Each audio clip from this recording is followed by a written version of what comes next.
Eu me chamo Alessandro e decidi contar o que aconteceu comigo há cerca de 6 meses, quando aceitei um serviço em um estado do sul do país. À primeira vista, parecia só mais um desses trabalhos provisórios. Eu precisava de dinheiro rápido, já que tinha vindo do interior de Sergipe sem grandes perspectivas.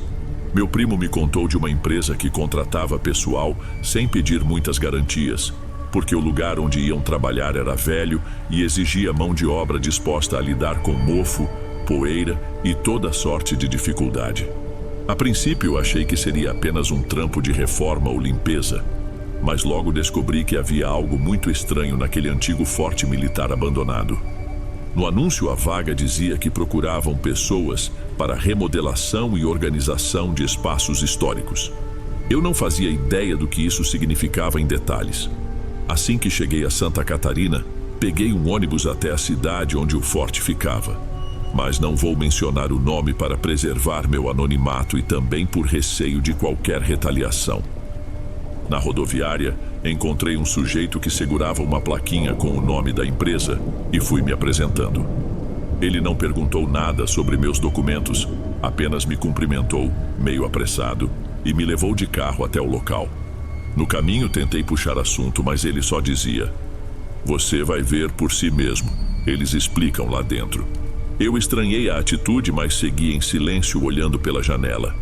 As ruas próximas ao mar estavam desertas naquele final de tarde, e o vento deixava o clima ainda mais melancólico. No alto de um morro, avistei uma construção de pedra cercada por arame farpado, com muros que pareciam ter sido erguidos há muitas décadas. Quando nos aproximamos, notei portões pesados, enferrujados em algumas partes, e um pátio interno que lembrava um presídio desativado. Fui recebido por Olavo, o supervisor. Ele me levou a uma espécie de sala provisória, cheia de caixas empilhadas, onde havia papéis espalhados sobre uma mesa de metal. Sem rodeios, ele me explicou que a empresa pretendia transformar aquele antigo forte em atração turística, exibindo documentos históricos, antigos alojamentos e até passagens subterrâneas que supostamente datavam do período em que o país temia invasões marítimas. Eu sempre fui curioso por história, mas não entendia muito bem os detalhes. Só peguei as instruções básicas. Você vai trabalhar com uma equipe pequena. Precisamos de gente para limpar, retirar entulho e preparar alguns setores para receber exposição. Não faça perguntas demais e não circule sem necessidade pelas áreas que estiverem isoladas. Aquilo me soou estranho, mas eu precisava do dinheiro. Fiz que sim com a cabeça e assinei um contrato simples, sem prestar muita atenção às cláusulas. Olavo me conduziu a um corredor de concreto, úmido, com as paredes cheias de manchas escuras. Havia um cheiro de sal e de terra misturados, algo que lembrava depósito fechado há muito tempo. Ele apontou para algumas portas e me disse: "Fique por aqui, deixe tudo limpo e organizado. Qualquer barulho diferente deve ser a ventilação ou algum animal que se escondeu. Não se preocupe." Eu apenas concordei de novo. Assim começou minha rotina naquele local. Ao longo dos primeiros dias, encontrei outras 3 pessoas contratadas para o mesmo tipo de serviço. Uma delas era Gustavo, que se apresentou como pedreiro de mão cheia, mas estava sem registro na carteira. Ele contou que viera do Paraná e que estava disposto a fazer o que fosse preciso para juntar dinheiro para a família.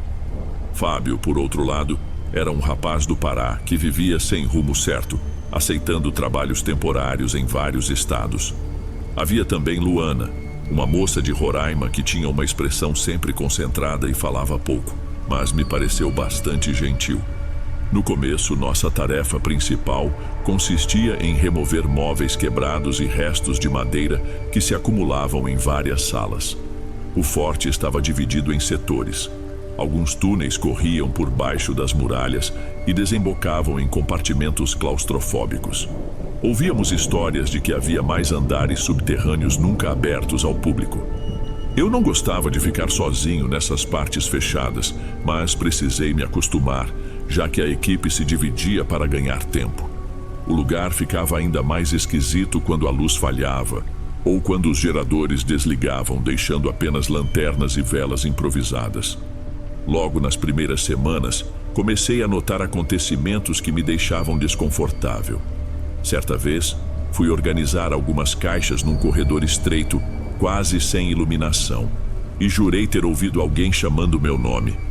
O sussurro pareceu vir do fim do corredor, mas quando apontei a lanterna, não vi ninguém. Pensei que fosse alucinação ou eco. Contei a Fábio e ele tentou me tranquilizar. Esses corredores antigos fazem o som correr de maneira estranha. De vez em quando a gente ouve coisa que não existe. Tentei seguir a lógica dele, mas em outro dia, Gustavo mencionou algo parecido. Disse que, ao recolher entulho perto de um portão de ferro trancado, ouviu passadas rápidas atrás de si. Quando girou o corpo para ver quem estava ali, não encontrou alma viva. Ele deu de ombros, afirmando que poderia ser só um rato grande. Mesmo assim, percebi que ele olhava para aquele portão com uma expressão nada confiante. Luana, por sua vez, mantinha a postura reservada. Falava muito pouco sobre o que sentia, mas numa conversa rápida no refeitório improvisado, confidenciou que não gostava dos sons que vinham das paredes.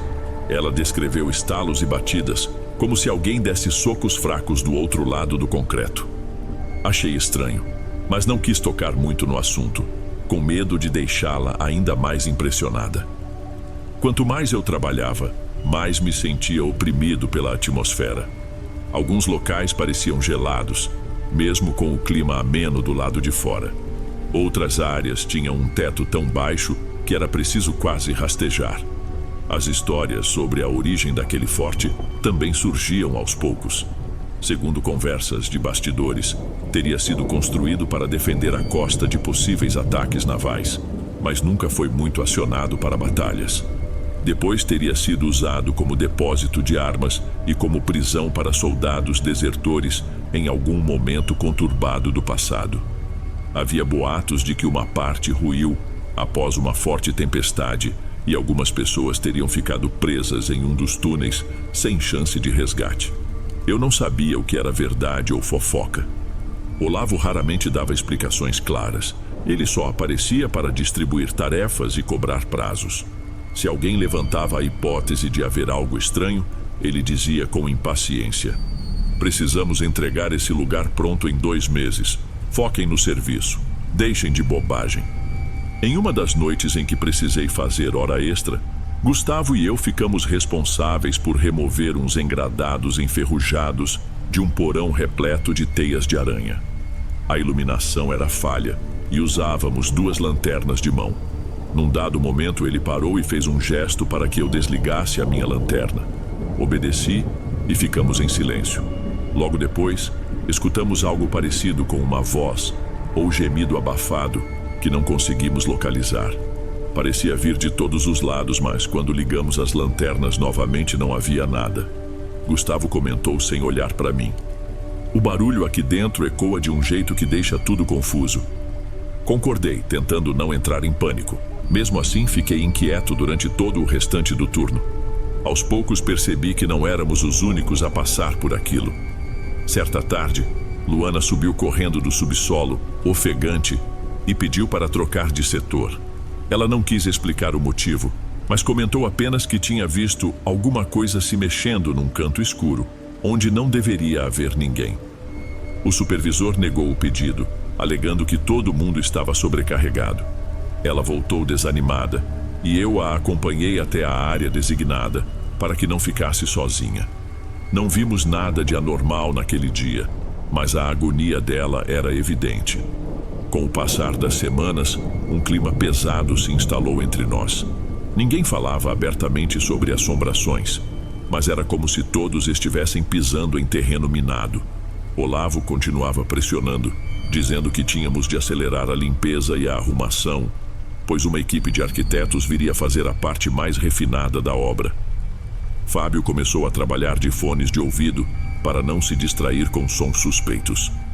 Eu mesmo, sempre que me via sozinho em algum corredor, tentava manter a mente ocupada cantarolando baixinho. Então, houve uma ocasião que marcou o início de algo mais palpável. Era uma sexta-feira, perto de 10 da noite. e a maioria dos funcionários já tinha ido embora. Só restávamos eu, Gustavo e Luana, que tentávamos dar conta de encaixotar alguns objetos antigos. Fábio tinha sido liberado mais cedo para resolver um problema pessoal. Enquanto andávamos pelos corredores, percebemos que a energia parecia instável. As lâmpadas piscavam com mais frequência do que o normal. Em determinado ponto, passamos pela porta de um aposento que ainda não tínhamos mexido porque estava trancado. Vimos que a porta estava encostada, mas não havia sinal de ninguém ali dentro. Gustavo hesitou na entrada. Será que Olavo mandou alguém abrir? Luana balançou a cabeça, desconfiada. Decidimos verificar, até porque talvez tivéssemos achado algum atalho para finalizar o serviço mais rapidamente. Era uma sala comprida, com paredes de pedra e ganchos no teto. Fiquei impressionado ao notar que havia velhos bancos de madeira e correntes enferrujadas num canto. Em meio àquela penumbra, de repente, a porta se fechou atrás de nós. Gustavo tentou abrir, mas pareceu travada. Eu forcei, sem sucesso. Foi aí que ouvimos passos no corredor, acompanhados de um ruído que lembrava arranhões na superfície externa. Luana começou a bater na porta pedindo que abrissem. Ninguém respondeu. Nós três tentamos forçar a maçaneta ao mesmo tempo e ela finalmente cedeu. Abrimos a porta de uma vez e encontramos o corredor vazio. A única coisa que ouvimos, lá longe, foi um eco que não dava para decifrar. Logo depois, a luz caiu por alguns segundos e quando voltou, Gustavo comentou num tom sério. Pode ser só problema elétrico, mas tenho a sensação de que tem algo conosco. Ele disse isso quase como quem solta um pensamento, sem querer dramatizar, mas estava claro que não conseguia mais ignorar o que vinha acontecendo.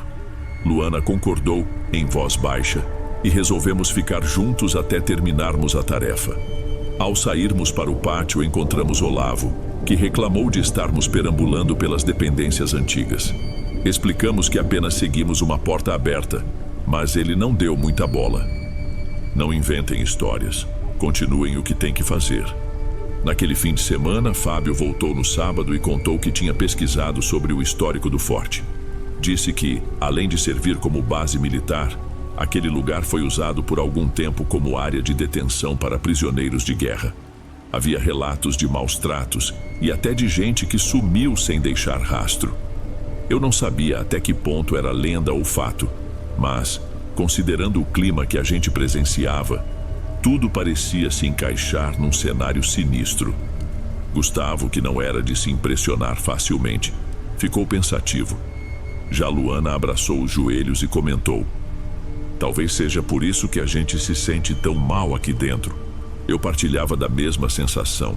Dava a impressão de que as paredes guardavam segredos e que aquilo, de algum modo, se comunicava conosco através de barulhos, passos e portas que batiam sem explicação. A cada dia o meu sono ficava mais agitado. Sonhava com corredores infinitos e ouvia vozes pedindo socorro. Acordava no alojamento cansado e evitava comentar com os outros, com medo de parecer paranoico. Mas percebi que todo mundo estava vivendo algo parecido. A tensão era nítida nos olhares. Certa noite, depois de termos sido liberados, Gustavo decidiu investigar por conta própria um dos túneis interditados. Ele pegou uma lanterna, sem falar nada para Olavo, e me chamou para ir junto.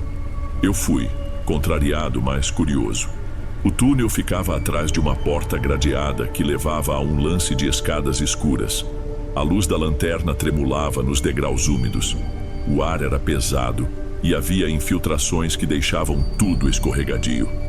Seguimos por uns metros até chegar a um salão vazio, onde avistamos marcas no chão que pareciam arranhões ou sulcos feitos por algo arrastado. De repente, escutamos um suspiro que não parecia eco. Era baixo, mas distinto. Gustavo apontou a lanterna para todos os lados e só vimos poeira. O silêncio se tornou opressor. Voltei para a escada, sentindo o coração descompassado. Nem precisei dizer nada. Gustavo me seguiu imediatamente. No dia seguinte, compartilhamos o ocorrido com Luana e Fábio. Foi então que percebemos que, se continuássemos ignorando, provavelmente acabaríamos enlouquecendo. Fábio, que tinha certa afinidade com práticas espirituais, sugeriu rezarmos antes de entrar em cada setor. Luana aceitou na hora e eu achei melhor tentar qualquer coisa. Gustavo parecia cético, mas não se opôs. Passamos então a fazer uma oração curta, pedindo proteção e respeito a quem quer que estivesse ali, vivo ou não. Curiosamente, isso aliviou um pouco o clima. Ainda havia ruídos aqui e ali, mas a sensação de perseguição diminuiu por uns dias. Até que numa terça-feira à noite, Olavo solicitou que ficássemos até tarde para limpar um compartimento recém-aberto, pois os arquitetos chegariam no dia seguinte. Era uma sala perto de uma antiga guarita, com paredes grossas. Às 11 da noite eu estava carregando uma caixa de ferramentas quando escutei Gustavo gritar do outro lado do pátio.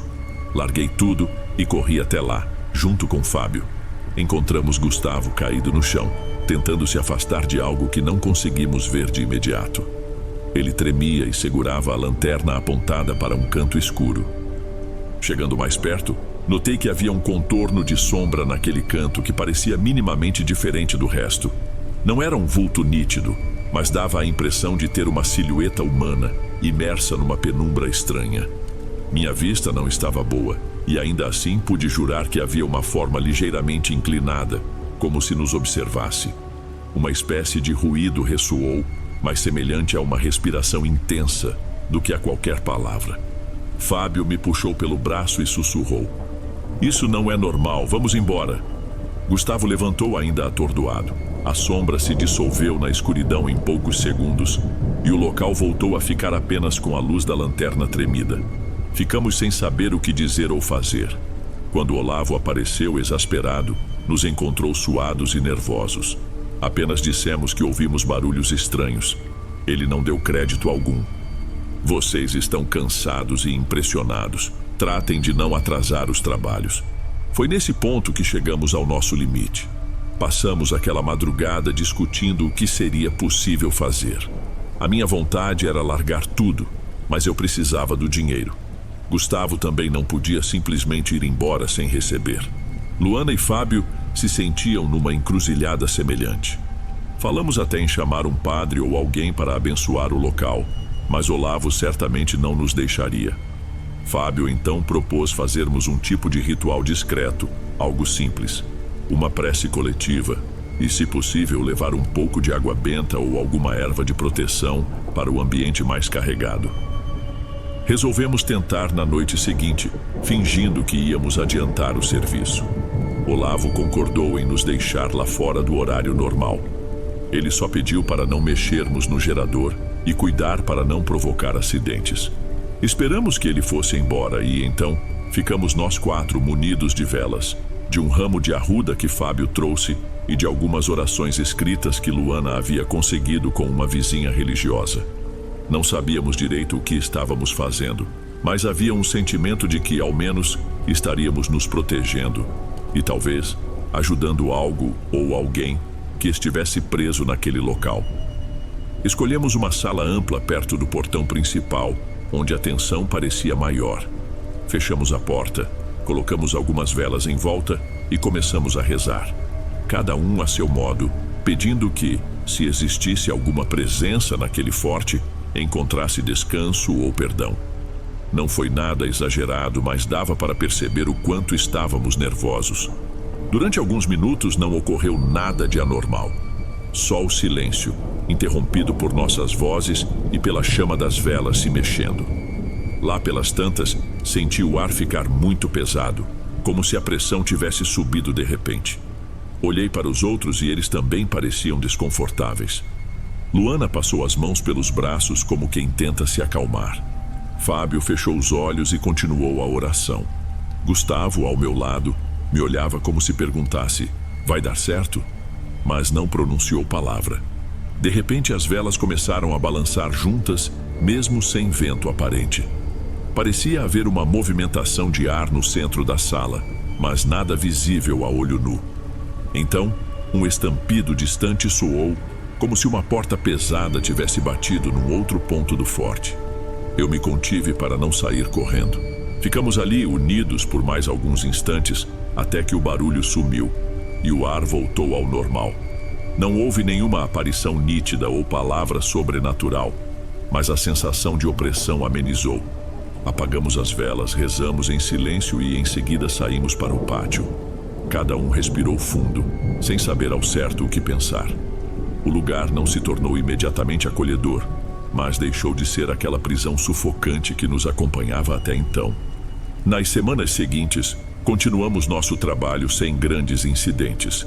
De vez em quando, ainda ouvíamos algo indefinido ou sentíamos um desconforto em áreas mais afastadas, mas nada comparado ao que vivemos antes. Parecia que de alguma forma o forte estava menos hostil. Se aquilo foi fruto de uma prece ou só coincidência, jamais saberei. O fato é que ninguém mais chegou gritando ou correndo em pânico. Conseguimos terminar nossa parte, receber o pagamento e seguir adiante. Olavo não comentou nada sobre mudanças na atmosfera ou fenômenos. Talvez ele nunca tenha dado importância, ou talvez simplesmente não quisesse admitir. Por fim, a empresa trouxe os arquitetos e começaram a reformar salas e túneis para o futuro roteiro histórico. Fui embora na mesma semana em que me pagaram, sem olhar muito para trás. Gustavo seguiu para um emprego na construção civil em outro estado. Fábio me disse que voltaria para a casa dos pais no Pará. E Luana também partiu em busca de algo mais estável. Até hoje evito conversar detalhadamente sobre o que passei naquele forte. Se alguém me pergunta, eu respondo que foi apenas um trabalho temporário, meio pesado e cheio de sustos. Quando estou sozinho, entretanto, reflito que talvez tenhamos presenciado algo que não conseguimos explicar. Seja como for, sinto que nossa pequena cerimônia serviu para apaziguar um lugar carregado de memórias ruins. Espero que, quando abrirem aquelas instalações para os turistas, eles não tenham de lidar com o mesmo tipo de sobressalto que enfrentamos. Agora, conto isso para me livrar do peso que carregava em silêncio. Talvez pareça coisa da minha cabeça, mas eu ainda sinto que existe muito além do que somos capazes de ver ou compreender. Não sei se era uma alma perdida ou apenas algum fenômeno acústico que nos enlouquecia. Só posso dizer que aquele emprego mudou a forma como encaro lugares antigos e histórias mal contadas. Quando me lembro das noites em que limpava corredores sem luz ou carregava caixas na beira de escadas escuras, ainda me bate um calafrio, mas agora encaro isso como parte da minha jornada. A única certeza que tenho é que, independente de explicações racionais ou espirituais, respeito muito mais os espaços que guardam ecos de um passado desconhecido. Aquele forte, no alto do morro, com suas paredes cobertas por musgo e histórias enterradas, nunca mais saiu da minha memória.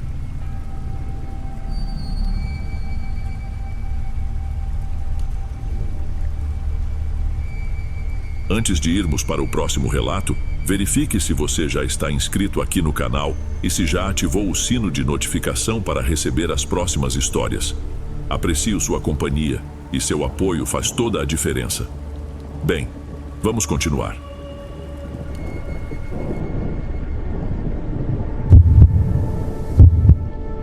Eu me chamo Giovanni Mendonça e até poucas semanas atrás morava num apartamento simples na capital de um estado do Sudeste. Sempre fui reservado e pouco ligado a questões familiares, pois meu pai se afastou de suas origens quando eu ainda era criança. Nunca passou pela minha cabeça que receberia uma herança inesperada, muito menos uma fazenda antiga e meio esquecida no Maranhão. Quando me contaram sobre os documentos que confirmavam minha posse, achei que seria só resolver a papelada, vender o lugar e seguir minha vida. Mas as coisas foram bem diferentes. Fiz uma viagem de avião numa terça-feira de manhã, algo em torno de 3 horas de voo até a capital maranhense, depois mais um percurso de carro. Não quero citar o nome exato da cidadezinha onde essa fazenda fica, mas posso dizer que é relativamente próxima de uma área rural extensa. Assim que deixei o aeroporto para trás, peguei um carro alugado e fui seguindo as orientações que um advogado local me enviara. A estrada era asfaltada no começo, mas logo cedeu lugar a um trecho de terra avermelhada, com vegetação fechada dos dois lados. Tive a nítida impressão de estar entrando num mundo à parte, bem diferente da rotina de onde eu vim. Cheguei no fim da tarde. A primeira coisa que vi foi um portão de ferro, meio tombado, ladeado por arbustos e plantas crescendo sem controle. Nem precisei procurar a placa, pois aquela estrutura enferrujada denunciava o local. Parei o carro e chamei por alguém. Depois de alguns minutos, apareceu um senhor de idade que se apresentou como Seu Jairo, o antigo funcionário que ainda cuidava da propriedade como podia. Ele me recebeu com educação, mas parecia meio hesitante. Fez um sinal com a cabeça para que eu seguisse até a casa principal, uma construção centenária com paredes gastas e janelas maiores do que eu imaginava. "O senhor é o Giovanni?" "Sou eu mesmo", respondi tentando soar tranquilo. "Você é o Seu Jairo, certo?" Ele confirmou e me explicou que trabalhava ali há mais de 20 anos, embora dissesse que a família original tinha mandado quase todo mundo embora quando as coisas começaram a decair. Não deu detalhes de imediato, mas percebi em sua expressão uma mistura de alívio e preocupação ao ver que alguém aparecera para resolver o destino do lugar. A casa principal se erguia no fim de um pátio cheio de capim alto. As paredes exibiam rachaduras e havia trechos onde o reboco caíra por completo. Quando entrei, me deparei com um hall largo, decorado apenas por algumas cadeiras velhas e um sofá que claramente precisava de conserto. A claridade atravessava os vãos das janelas sem vidro e formava um ambiente meio melancólico. Pelo que eu soube, a fazenda pertencia a gerações passadas da minha família, mas acabou abandonada por motivos que ninguém me explicou direito. Fiquei instalado num quarto que outrora deve ter sido de hóspedes, com móveis rudimentares e uma cama improvisada. Havia energia elétrica, mas me disseram que ela era bancada por antigos débitos automáticos em nome de um parente falecido. Ainda assim, as oscilações eram constantes, então me preveni carregando uma lanterna. Até aquele momento, eu tinha poucas certezas. Precisava resolver a documentação e, se possível, vender a fazenda. Eu não queria me envolver demais com algo tão distante da minha realidade. Ainda assim, notei que uma certa curiosidade começou a brotar. Na primeira noite acordei com ruídos vindos do corredor. Parecia o som de passos, mas ao mesmo tempo eu achava que poderia ser a estrutura de madeira cedendo por causa do vento. Tentei me acalmar, mas não consegui dormir direito. De manhã perguntei a Seu Jairo se havia mais alguém dormindo ali. "Só eu, mas fico num quartinho lá atrás. Acho que o senhor pode ouvir uns barulhos antigos dessa casa. Ela parece ter vontade própria." Achei aquilo poético demais, mas não questionei. Preferi acreditar que se tratava de portas rangendo ou galhos raspando nas janelas. Ainda assim, um incômodo ficou na minha cabeça. Tentei ignorar e fui cuidar do que realmente interessava: verificar os papéis no escritório. Se eu achasse o registro e a matrícula do imóvel, facilitaria a venda.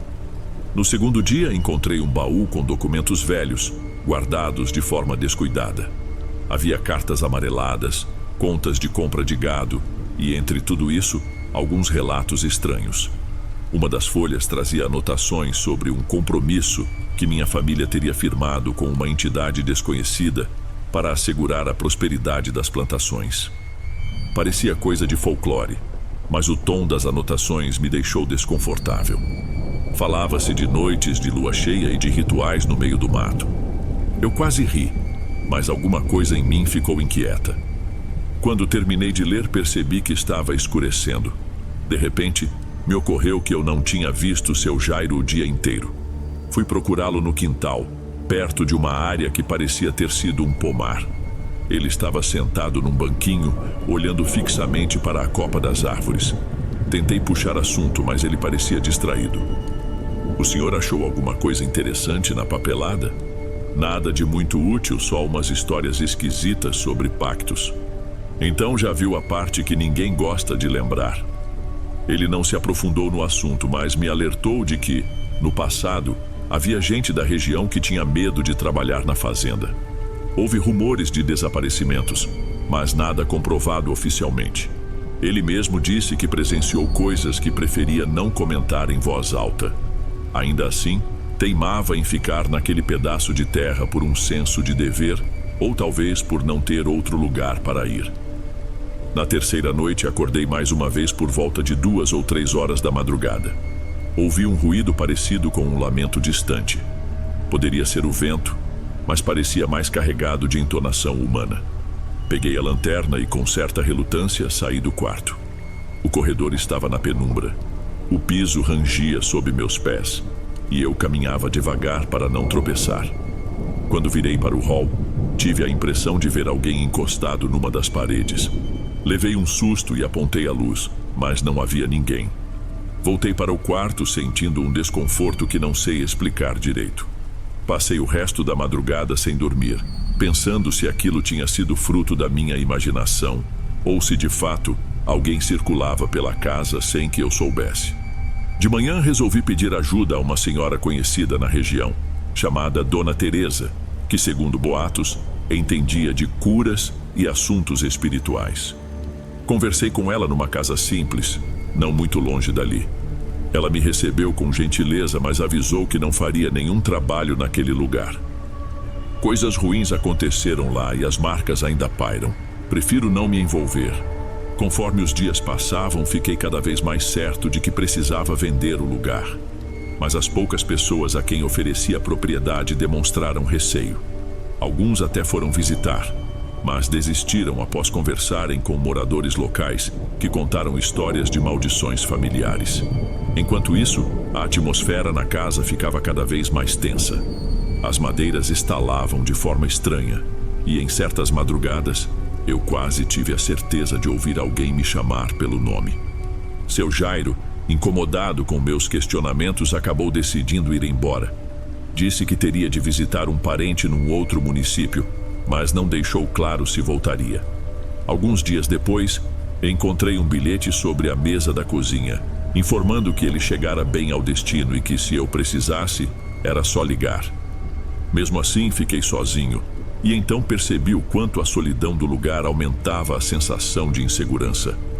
Cada ruído se tornava suspeito, cada sombra parecia ganhar vida própria. Passava o dia negociando com corretores ao telefone, mas quase ninguém se interessava de verdade pela compra. Num começo de noite, resolvi andar até um ponto mais afastado da casa, atrás de um galpão onde havia ferramentas velhas. Queria dar uma última olhada nas condições da propriedade antes de abandonar tudo. O céu estava nublado e o silêncio pesava. Encontrei algumas peças de trator e registros antigos de compra de fertilizantes. Quando já ia voltar, notei algo que parecia uma pequena clareira, com marcas de tocos de vela derretida. A cena me causou uma sensação de desconforto. Poderia ser qualquer coisa, mas associar aquilo às histórias de rituais me deixou preocupado. Fui para dentro, jantei algo simples que eu mesmo preparei e tentei manter a cabeça fria. Lá pelas 11 horas, caiu uma chuva pesada e a energia oscilou várias vezes. Num desses momentos em que a luz falhou, ouvi o que soava como passos molhados passando pelo corredor. Era um barulho que me lembrou alguém com calçados encharcados. Peguei a lanterna, olhei pela fresta da porta e não vi nada. Mas a sensação foi suficiente para me convencer de vez a encerrar aquela aventura.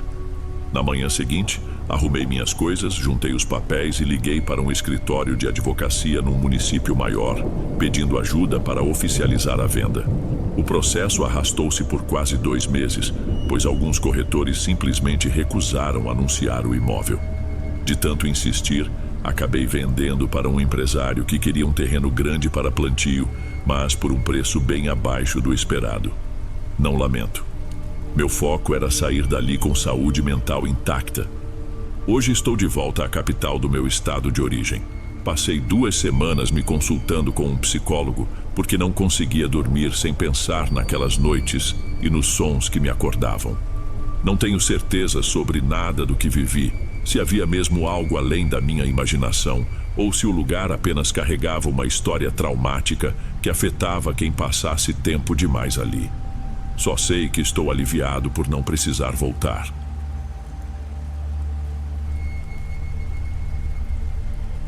Se estiver gostando dos relatos, não se esqueça de já deixar o seu like, ele é muito importante. Bem, vamos continuar.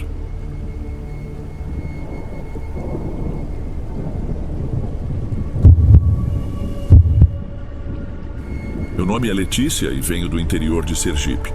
Passei a maior parte da vida lidando com trabalhos temporários, indo onde aparecesse oportunidade.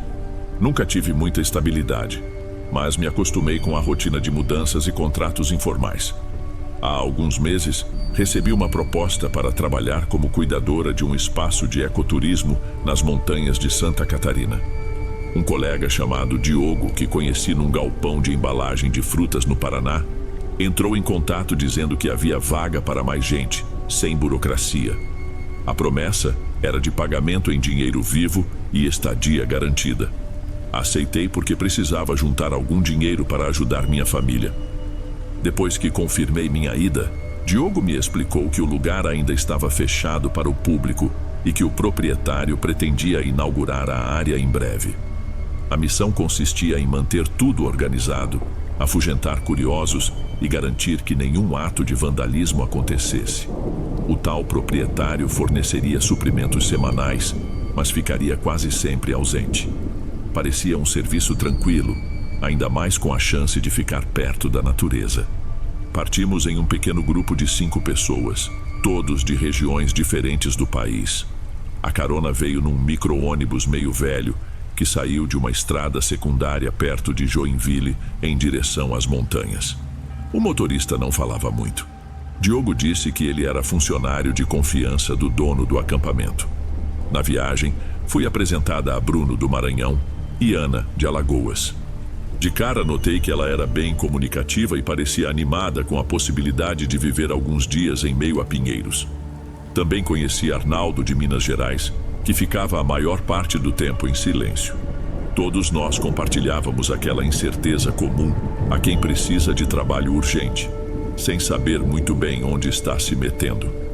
Chegamos ao destino num fim de tarde nublado. Era uma área de mata densa, cortada por um riacho. Existiam algumas cabanas de madeira bem simples, dispostas em um terreno levemente inclinado. A cerca de arame em volta do lugar parecia nova, mas não havia qualquer porteira grande. Apenas um portão de madeira de tamanho modesto. O proprietário, um senhor que se identificou como Gil, apareceu para nos recepcionar. Ele explicou rapidamente que a ideia era transformar a região em um ponto de turismo ecológico, mas que ainda faltava infraestrutura. Nossa tarefa seria zelar por tudo, afastar eventuais curiosos e aguardar os técnicos que chegariam em algumas semanas para fazer melhorias. Fiquem à vontade para usar as cabanas, ele disse isso apontando para as construções. Cada uma tem beliches e uma cozinha improvisada. Se vocês precisarem de alguma coisa extra, Diogo sabe onde eu guardo as ferramentas e mantimentos. Gil esclareceu que havia sinal de celular bem fraco em certos pontos da trilha, mas que não era garantido. Avisou também que animais selvagens, como algumas espécies de felinos e raposas, poderiam aparecer. Segundo ele, era raro, mas convinha manter a área iluminada à noite. Volto em 2 semanas com provisões. Assim que terminou de falar, pegou a caminhonete e partiu, dizendo que retornaria na data combinada. Ficamos ali, sozinhos, sem ter muita noção do que nos esperava. Nos primeiros dias estava tudo tranquilo. A rotina era simples. Acordávamos cedo para conferir se as cabanas continuavam em ordem, fazíamos reparos leves em cercas e limpávamos os ambientes com vassouras e produtos que estavam no depósito. Aproveitávamos para pescar no riacho e cozinhávamos juntos. Ana se empolgava com as receitas que improvisávamos, rindo enquanto tentava adaptar temperos regionais. À noite, acendíamos uma fogueira em frente à cabana principal. Diogo comentava que aquilo era bem melhor do que rachar lenha num galpão. Arnaldo ficava mais calado, mas às vezes se soltava e contava causos que diziam ter acontecido na roça onde nasceu. Só que a normalidade durou menos do que a gente esperava. Na segunda ou terceira manhã, notei marcas de pegadas próximas à janela de uma das cabanas. Pareciam pés descalços, mas bem maiores do que o comum. A princípio, achei que alguém do grupo pudesse ter andado por ali, mas ninguém assumiu. Achei estranho, mas preferi não criar alarde. Comentei só com Ana, que deu de ombros.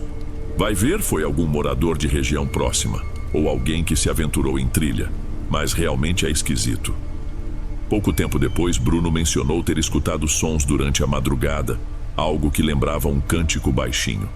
Pensei que talvez ele tivesse sonhado, ou que fosse o vento balançando galhos, mas ele jurou ter estado acordado.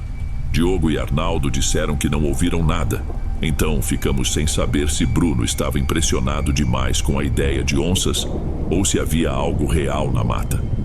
Passados mais 2 dias, achei pegadas semelhantes às primeiras, porém numa região um pouco afastada, próxima de onde corria o riacho.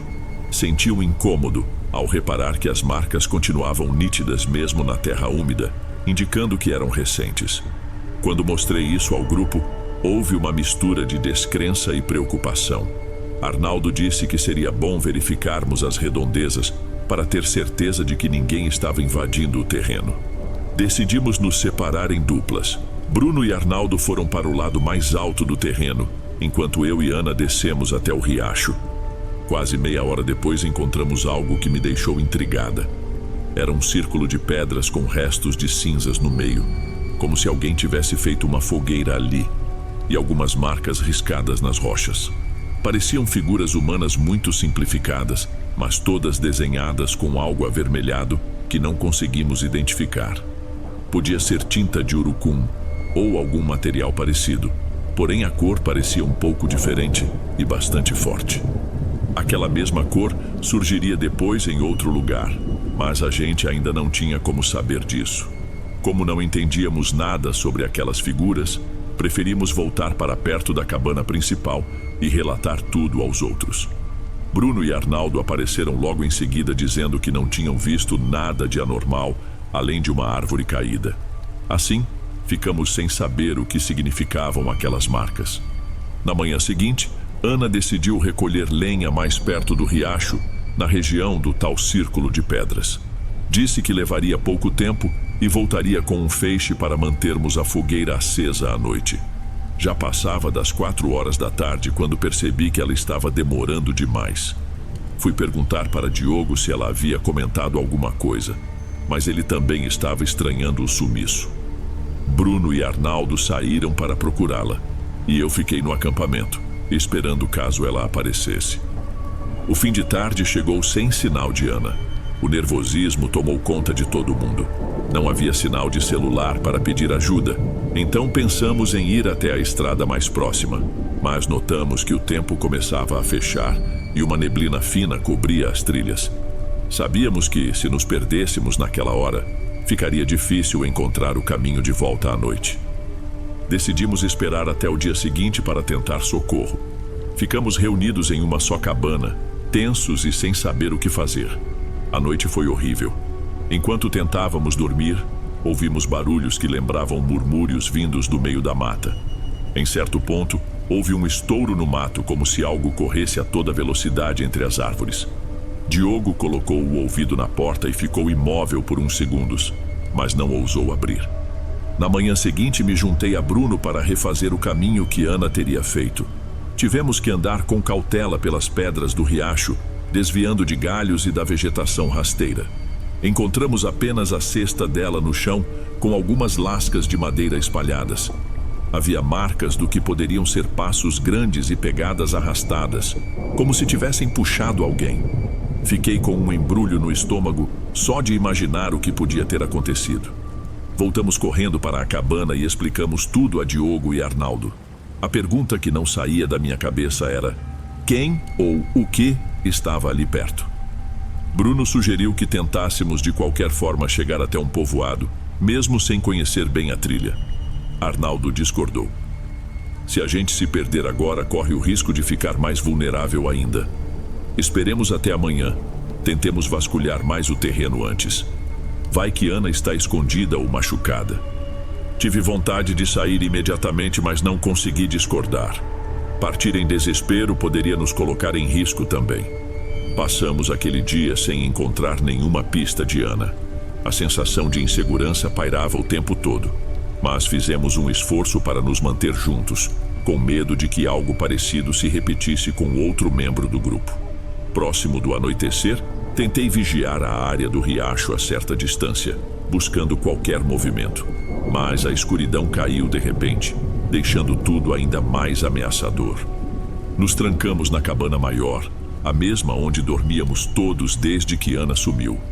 Mantivemos a lamparina acesa e alguns pedaços de madeira prontos para a fogueira do lado de fora, caso fosse preciso iluminar o terreno. Lá pela metade da noite escutei passos pesados do lado de fora e um chamado fraco que lembrava a voz de Ana. Socorro, tô aqui. A princípio pensei que fosse alucinação ou algum tipo de truque que nosso medo estava pregando. Diogo, contudo, reconheceu o timbre e foi até a porta. Arnaldo se colocou na frente dele e disse que não era seguro abrir. Diogo, não faz isso, a gente não sabe o que tem lá fora. E se for realmente ela, a gente vai deixar a Ana morrer pedindo ajuda? Ficamos naquele impasse. Bruno soltou um grito perguntando: Ana, se for você, fala algo que só a gente saiba. Do lado de fora, o silêncio se prolongou. Então escutamos um ruído que soava como uma respiração ofegante, seguido de passos se afastando. Depois disso, não ouvimos mais nada. Quando amanheceu, resolvemos arriscar uma busca mais ampla. Pegamos alguns facões e fomos até o ponto onde havíamos visto as pegadas do dia anterior. Depois de muito caminhar, chegamos a uma clareira. Lá, avistamos o que parecia ser um altar improvisado, feito de galhos e troncos arrumados em camadas. Havia manchas escuras em volta, além de um pedaço de roupa que reconhecemos como sendo de Ana. Em algumas das camadas, vimos os mesmos símbolos avermelhados que encontramos nas pedras perto do riacho. Não preciso dizer que aquilo nos abateu profundamente. Arnaldo se ajoelhou, rezando baixinho, enquanto Diogo andava de um lado para o outro, sem rumo. Bruno tentava se manter firme, mas o olhar dele estava transtornado. A única coisa em que consegui pensar foi sair daquele lugar. Se Ana realmente estivesse ali, não aparentava estar bem, e nem sabíamos se ainda estava viva. A culpa por deixá-la ir sozinha me consumia, mas tudo indicava que continuar ali significava enfrentar um perigo que não entendíamos. Decidimos então reunir nossas mochilas e partir assim que possível. Levou algumas horas até arrumarmos tudo. O clima parecia ainda mais pesado, como se a floresta inteira estivesse parada. Cada pequeno ruído de folhas me fazia olhar ao redor. Pouco antes de sairmos, tivemos a impressão de enxergar pessoas paradas entre as árvores, apesar de não dar para ver detalhes. As silhuetas pareciam grandes, compatíveis com aquelas pegadas maiores que havíamos encontrado. Não dava para dizer quantas, mas era claro que não estávamos sós. Deu para notar algum tipo de movimento, como se observassem nossa cabana de longe. Decidimos não esperar mais. Tínhamos apenas as nossas coisas, nenhum veículo à disposição e uma trilha que mal conhecíamos, mas correr esse risco parecia melhor do que ficar. Saímos às pressas, dando as costas para as cabanas. Tentamos não fazer barulho, embora estivéssemos apressados. Caminhar pela mata exigia atenção, pois algumas trilhas se ramificavam. Depois de um tempo que pareceu interminável, escutamos um barulho de motor ecoando ao longe. Conseguimos chegar a uma estradinha de terra, onde um senhor passava numa Kombi, trazendo mantimentos para alguma fazenda. Contamos a ele apenas que estávamos perdidos e pedimos carona até a cidade mais próxima. Ninguém quis mencionar Ana ou o que tinha acontecido na mata. Por medo de não acreditarem na gente ou até de acharem que éramos culpados de algo, preferimos o silêncio. Quando descemos na cidade, Diogo se despediu dizendo que tentaria contato com Gil assim que o homem voltasse ao acampamento. Bruno rumou para São Paulo em busca de novos trabalhos. Eu preferi voltar para Sergipe carregando um misto de angústia e arrependimento por não ter conseguido ajudar Ana. Às vezes me pego pensando se ela realmente esteve lá fora pedindo socorro naquela madrugada, ou se aquilo foi alguma armadilha de quem ou do que estava na floresta. Hoje relatar essa história me deixa inquieta, mas sinto que serve de alerta para quem se aventura em contratos fáceis em lugares isolados. Nem sempre a principal preocupação é a falta de sinal ou as intempéries do clima. Há situações que desafiam nosso entendimento, e nem sempre estamos preparados para lidar com elas.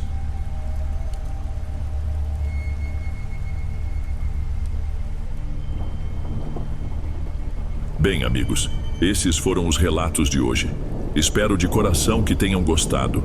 Lanço vídeos novos por aqui todos os dias e ficarei muito feliz em te ver nos próximos. Agora na tela, estou deixando outros 2 bons vídeos que certamente irão gostar.